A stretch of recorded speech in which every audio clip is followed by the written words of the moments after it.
Hey, you're listening to a Wrestling Roundup, FreeFM 89.0, Grady Hooker, live on Skype from the start. We got Josh. Yeah, hey! Very enthusiastic. Hey! That's better.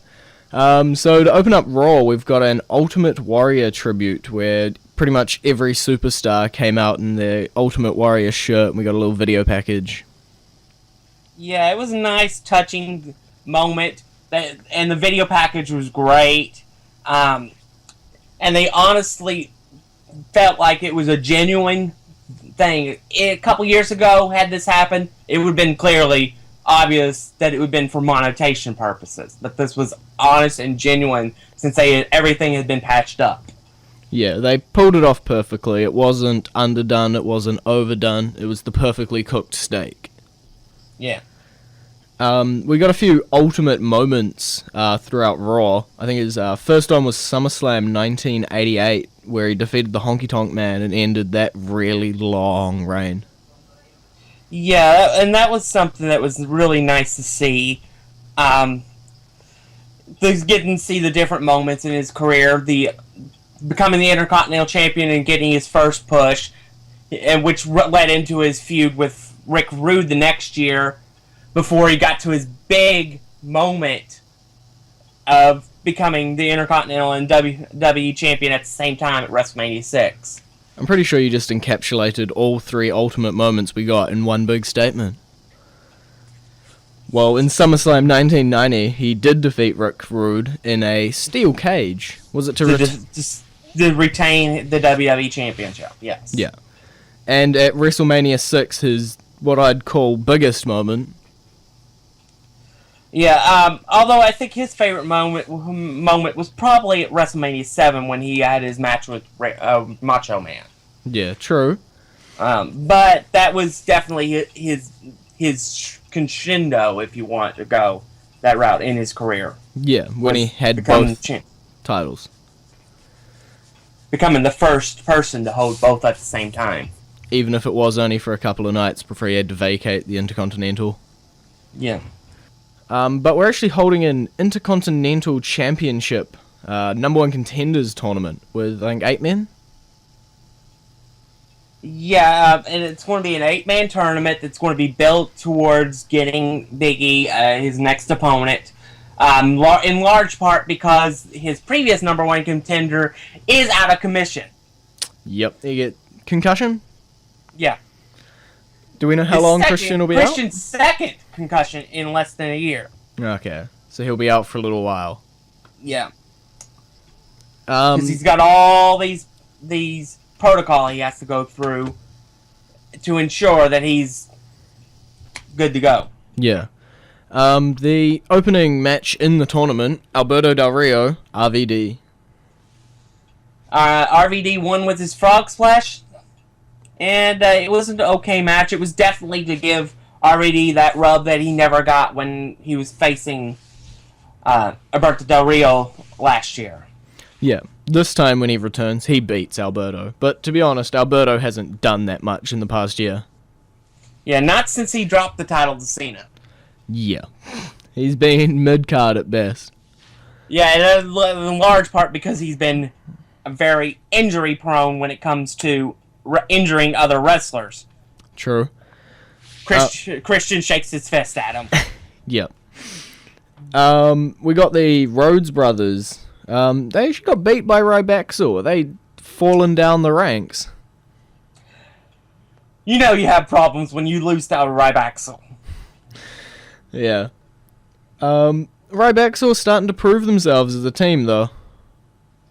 Yeah. Yeah, we're definitely seeing them trying to build some things for the Usos, I think. The Usos are definitely a champion without a contender right now. Sort of like Dean Ambrose and Big E and pretty much everyone but Bryan. Well, technically, Bryan doesn't even have one because of the ending of the show. Good call. We'll talk about that when we get there. So, Anna and Paige sort of has the entire Divas roster after her. Yeah, Paige is apparently, as the upstart, is pissed off everybody. Yeah. So Because she did something they could not do. yeah, I think nobody really has a contender right now. No, main event, on main event, AJ got Paige got a number one contender. Oh, and Tamina. Tamina.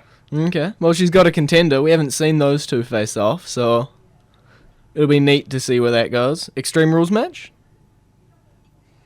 Not with the ladies. I mean, like, at the pay-per-view. It's a problem with naming a Extreme Rules, pay-per-view. Yeah. So, talking about Paige, she took on Alicia Fox on Raw. Yeah, it's almost like they're punishing the weakest or worst workers by having them have to face this upstart Paige, who is one of the best workers in the company. Yeah. But we did get to see the Scorpion crosslock. Yeah. Which is an amazing submission finisher. It's a modified version. I'm not sure how the original is supposed to look, but that's apparently modified. I don't know, I just know that version looks neat. Yep. And painful. Very, very painful. Talking about the Usos as well, they, I don't know, can you call it a match? Had a match against Orton and Batista. Well, they defended their titles. But no, it ended in a no contest. When the Shield dominated. The Hounds of Justice. Yeah. The Shield made their presence known. Okay, well, I think we're about time for our classic entrance theme of the week. If you get this song stuck in your head, please blame Josh. Not my fault.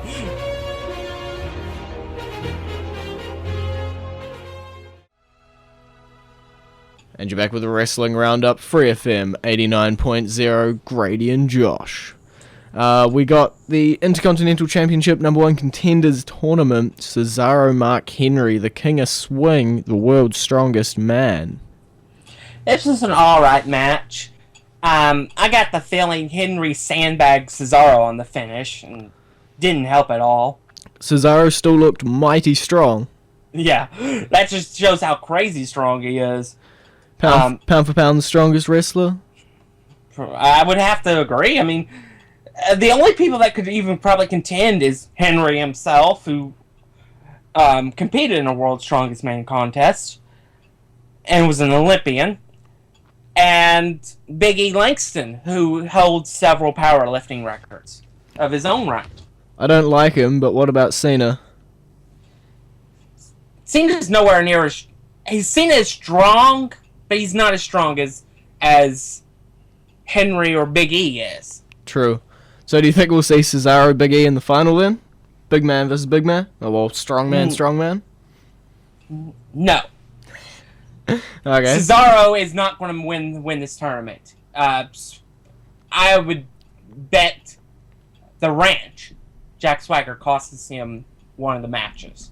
And then we get Cesaro Swagger at Extreme Rules with some random stipulation. Which will be a blow off of their feud. Sounds good to me.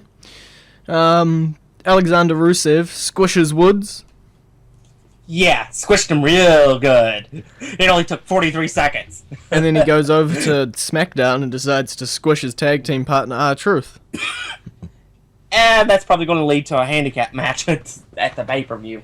Or a special event, sorry. They're not pay-per-views anymore. Where he'll squish both guys at the exact same time in a double accolade. Yeah. It's got it. What did you say before that some people were annoyed that they call it the accolade when it's a camel clutch? Yeah. Okay, that just seems stupid. You can name moves whatever you want to name. I get annoyed because they named it the RKO and not a cutter. Yeah. It's a Batista bomb, but it's meant to be a power bomb. Yeah, it's a set-out power bomb, but hey, it's the Batista bomb. It's like, come on. Everybody has names. The Yes Lock, that's a LaBelle lock, isn't it? Yeah, it was original. It's actually an automatopoeia. Or automatopoeia. But it was made by George LaBelle, and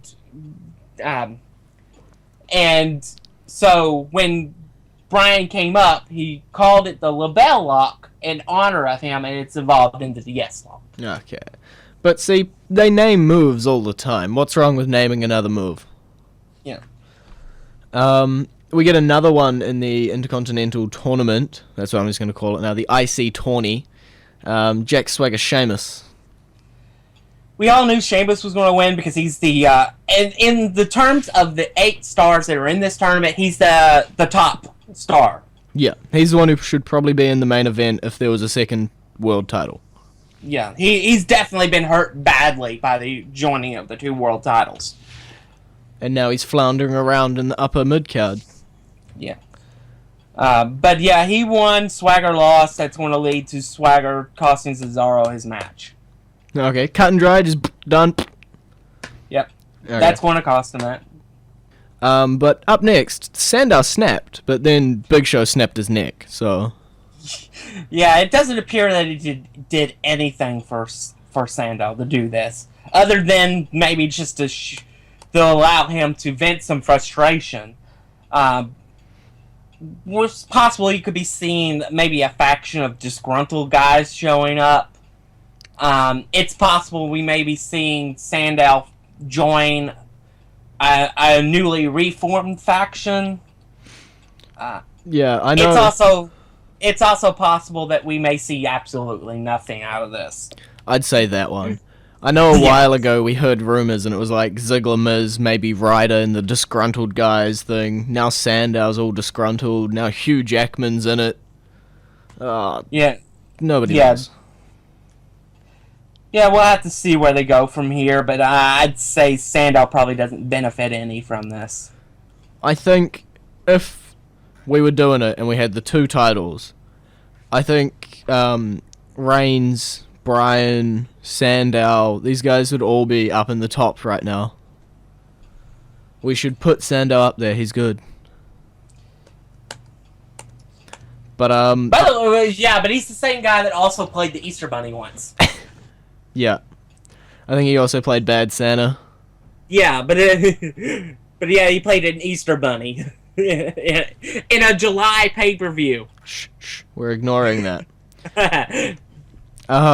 So we got the Wyatt family, and we got to learn more about their family. Yeah, this was a fun segment. Definitely, I've really loved this feud. It's brought Bray up another level, and it keeps Cena far away from the title scene. Or as he'd say, nobody wants to see him get another push. Yeah. But yeah, it was definitely an interesting scene. And you get the feeling Extreme Rules, which this is when they announced the match, will be a steel cage match at Extreme Rules, will be when Bray gets his win back. Yeah. It'll be Bray's time to shine. Yeah, and Bray will take the ball and he'll run going forward. Bray's the kind of character that doesn't really care about winning matches, losing matches, winning titles, creating legacies. He just wants chaos. True. As Alfred said in Batman in The Dark Knight, some people just want to see the world burn. And that's Bray Wyatt. Fair enough. Where are we now? We got Fandango's new dance partner. Yeah, it's Layla, who's actually an actually trained, not only an actual trained wrestler, but an actually trained dancer. Because she was formerly of the Miami Heat dancing team. So we got, what are we calling them? Emerella? Emerella versus Fandango and Layla. Yeah, so this is definitely...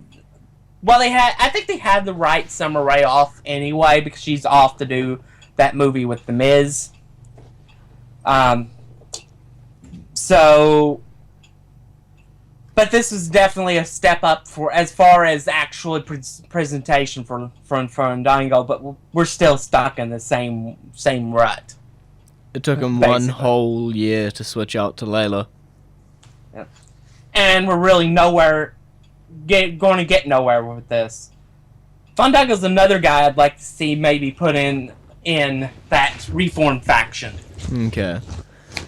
So we'll jump into the current, it's not really an entrance theme, current song of the week. We talked about it a little earlier. It was the song used in the Ultimate Warrior tribute video. How do you catch a falling star? Just give me one more time. And you're back with the Wrestling Roundup, FreeFM 89.0. Grady and Josh. Monster Kane, what more can I say? Yeah, we're going to get the monster back. You've been begging for him. I've been Forever. asking for it.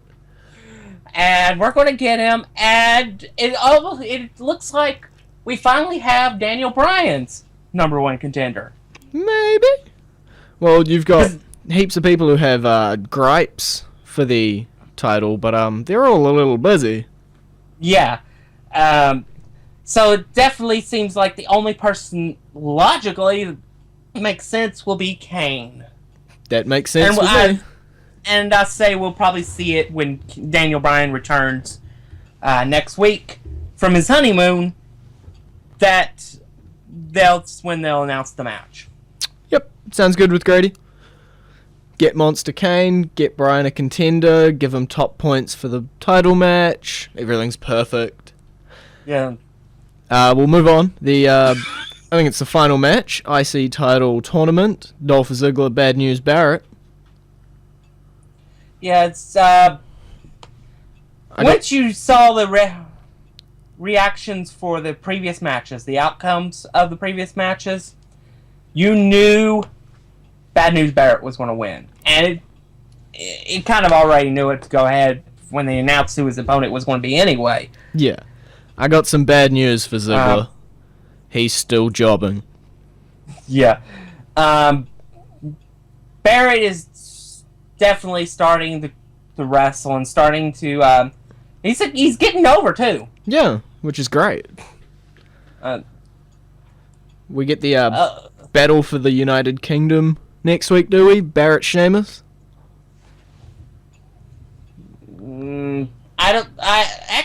Sheamus, I think, is from regular Ireland. Yeah, the United Kingdom is only, as far as Ireland goes, it's only Northern Ireland. The battle for Europe? Okay, that's acceptable. Thank you. And we get RVD Cesaro. So you think RVD wins because Swagger costs Cesaro. Who do you think Yes. wins Barrett Sheamus? Barrett. And then Barrett RVD? Yeah. And then who wins that? I'd have to go with Barrett since Big E is a face. Yeah, let's go, Barrett. Get Grady those points. Our main event in the night. The Shield versus Alberto Del Rio. And Swagger. Versus Swagger. And versus Fandango. Versus all three members of 3MB. Versus Titus O'Neil. Versus Ryback versus Rusev. Versus Bad News Barrett. Surprisingly, the match sort of worked out like a match at the start. Yeah. I really thought that was just going to be a beatdown. It was a beatdown, but it had like 2 minutes of actual match. And then the beatdown occurs, and then We draw a line in the sand. and Evolution returns. I'd sing the song, but I can't sing very well. And I almost believe that this is probably a means to the end for Roman Reigns. Because it was Roman Reigns that was the last one standing tall. And it was the last one that was demolished by the 14. Yeah. Yeah, Roman Reigns, he seems to be rising above the Shield, and if we're getting Evolution back for any amount of time, we can really only have one dominant three-man team. Yeah. Then again, we also got the Wyatts, so... Yeah. It's definitely a question of where they want to go with the Shield from here. Do they want to break them up? Do they want to keep them together? Does Evolution exist beyond the pay-per-view? Yeah, because over on SmackDown, Triple H actually formally announces the Shield versus Evolution. Yeah. I've heard that Batista is scheduled to take some time off after Extreme Rules. Ah. That's why I've been kind of throwing out like this person or maybe this person will be contenders for the Reform faction. It could go either way. Because you could see, because I could see them continuing Evolution but without Batista, like bringing in like Sandow and Fandango, and having them become part of Evolution. Although, in retrospect, Fandango doesn't kind of make sense because he's not a serious character. True. But it's just a random idea. Okay, well, we got a little bit of time, so we'll jump over to SmackDown. Big E wins by DQ when Alberto Del Rio does not break the hold. That seems like a complete, just janky mess of a match. It was an alright match. Big E is definitely an irrelevant champion, as sad as that sounds. Yeah. But what was with that finish? Well, it was... He got to the ropes and Alberto Del Rio... You have 5 count to let go of the hold, and he didn't. That's a horrible end to a match. And so he got disqualified. It's always been that way. It's just 1, 2, 3, 4, and then they let go, or they don't. They get to 5, boom, you're disqualified. But it didn't help Big E. It didn't really help Alberto. It was just... Well, the actual ending where Del Rio continues the attack on it, and then Big E hits the big ending and stands tall with his title. True. Up next, Paul Heyman. Do you think his client may have conquered the streak? No. They didn't do such a thing. I'm not entirely sure he told us enough times to drill it into my head. Yeah. This is why SmackDown only had like 6 matches. We spent half an hour listening to Heyman just say the same thing over and over and over. Well, it's kind of an effect of the overseas tour effect. Yeah. With this SmackDown, because most of the stars were on a plane to Saudi Arabia when this taping occurred. Yeah. Well, we got a snappy little Divas match. Again, just Oksana getting demolished by Paige. So she's building up her run. And she's beating up the worst divas to get as she gets towards as she begins building up her title reign. True, but what I'd say is debatably the match of the night: Hornswoggle versus El Torito. This was a fun and pretty good match. It was full of puns from the announcers, though. Yeah, that did take away from it a little bit, but Hornswoggle loved this match. You could tell he was having fun. Yeah, it's the first time he's been able to really have a match since he was the Cruiserweight champion. Yeah. I hope they do more of these type matches where they bring in people to face Hornswoggle or El Torito that are that way they can continue to wrestle, because this was a fun and good match. Yeah, it could have gone 2 ways. It could have been a great match, or it could have been seen as tacky. But come on, 2.5 MB, best faction in the world. We got a very small amount of time, but Sheamus Batista, main event, lackluster. It was a good match. It sounds good on paper. I didn't too much enjoy it, though. I enjoyed it. It was much better than I thought it was going to be, but this match would have been much bigger 2 years ago when Sheamus was a world champion. True. I am glad we actually got to see the match rather than just a Batista beatdown.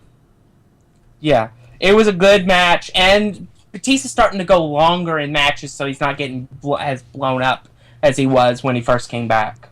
Fair enough. Okay, well, we're all out of time. It's been great talking to you, Josh. See you later. You can visit our Facebook page, facebook.com/Wrestling Roundup Radio, or our Twitter page, twitter.com/Wrestling Radio, or our website, wrestlingroundup.host22.com, wrestlingroundup.host22.com, and I'll see you next week.